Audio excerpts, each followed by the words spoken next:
নতুন প্রিন্সিপাল আসবে উনি এই দাবিটা পূরণ করবে যে একটা ক্লাসের ভিতরে যে 10 জন গরিব স্টুডেন্ট থাকবে তাদেরকে বিনা বেতনে পড়ানোর সুযোগ দিয়ে বাধিত করতে হইব। হওয়ার কথা ছিল সেটা উনি করেন নাই। রবীন্দ্রনাথ টাকা উনি মেরে খেয়ে দিয়েছেন। চাঁদা যে আবার আমাদের মাঝে অনেক সময় টাকা দাবি করে মানে বিভিন্ন জিনিসের জন্য, ফুটবলের জন্য টাকা নিচ্ছে অলরেডি, আমাদের কিছুই দেয় না, যা নেই কিছু না। এরপরে একটা প্রাইভেট কলেজে বেতনের সর্বোচ্চ 8,000, আমাদের এটা সরকারি কলেজ, এখানে আমাদের 700 টাকা বেতন দেওয়া লাগে। আমাদের বেতনও কমাতে হবে, এই বেতনও কমাতে হবে।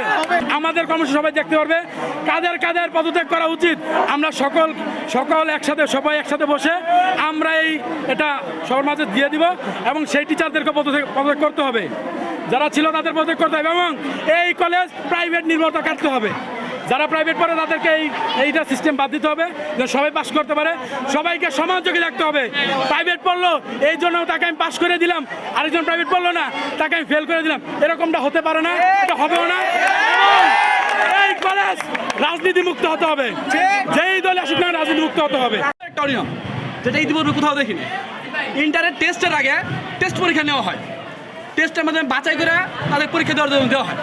এরা কি করে 500 জন স্টুডেন্ট থেকে 250 জন ফেল দেখায়, 250 জন পাস দেখায়। 2 দিন পরে রেজাল্ট বেরোনো 2 দিন পরে তাদের ডাকে একাধিকবার টাকা নেয়, 500-1000 টাকা নেয়, আবার রিটেস্ট পরীক্ষা দেয়।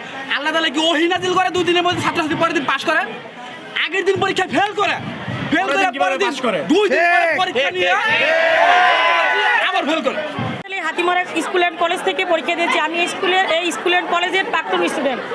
আমরা যে সময় এখানে পড়ালেখা করছি মাত্র 60 টাকা টিউটোরিয়াল ফি দিয়ে আমরা এখানে পরীক্ষা দিচ্ছি, আমাদের আর কোনো বেতন লাগে নাই।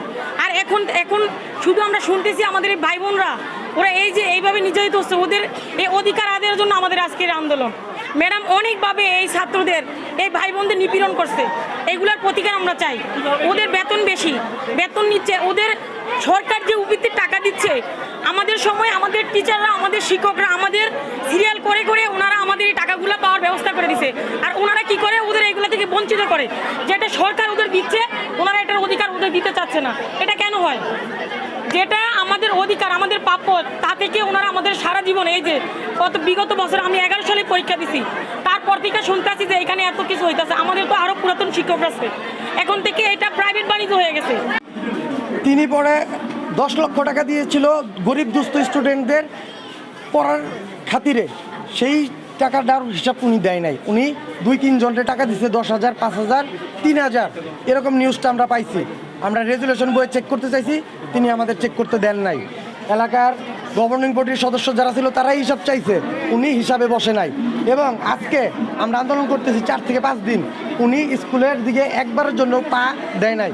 তিনি উল্টো আমাদের থ্রেট দিচ্ছেন যে আমি ঘরে বসে বসে আগামী 1 বছর বেতন পাবো, কিন্তু তাও আমার স্কুলে যাওয়া লাগবে না। স্কুলে কেন আসতে হবে না? এটা ওনার দায়িত্ব না? উনি স্যার স্কুলটা কীভাবে চলে? এই দাবিগুলো আমাদের।